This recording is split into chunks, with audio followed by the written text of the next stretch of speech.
being turned to a jailhouse lawyer, what were some of the cases you worked on, and what were some of the difficulties you faced working on cases not yours?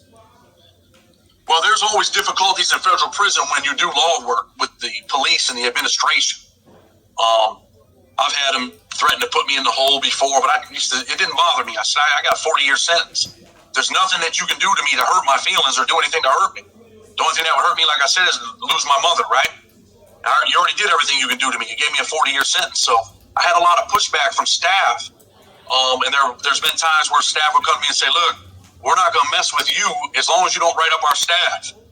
But if their staff was doing something wrong, I mean, not minor stuff, but if you were beating up prisoners or putting knives in people's cells and getting them new charges, I was pushing back. I was doing everything I can to make sure those things didn't happen. So, I mean, that was the pushback that I got. I mean, I worked on some big cases, like I said. The one case that I'm real happy about is Ronnie Lauderdale. He had a life sentence, African-American grandfather in his 60s. He was in bad health.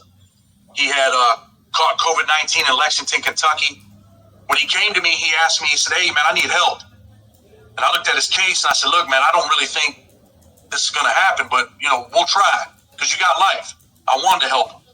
Well, like I said, man, I got released, and the next day I think it was 2 days later, he ended up getting released.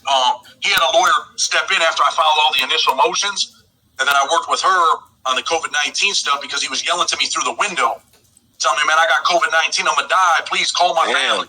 He was yelling from another unit, and I was writing his lawyer, and I was writing and saying, hey, look, this is what's going on. This is what the law says. This is what the court can do under the COVID-19. She ended up submitting everything, and he walked out of prison.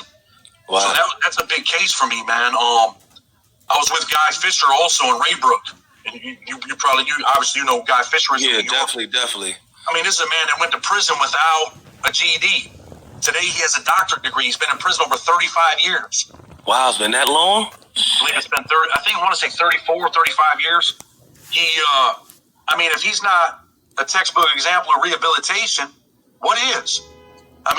18 U.S.C. 3553A says that federal courts must impose a punishment that is sufficient but not greater than necessary to achieve the goals of sentencing.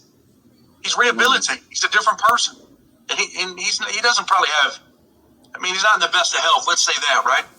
He deserves a second chance to reclaim his freedom and be with his children and his family and his loved ones. And, I'm advocating for him, man, all day, every day. So with Guy Fisher, what is the issues with the parole board?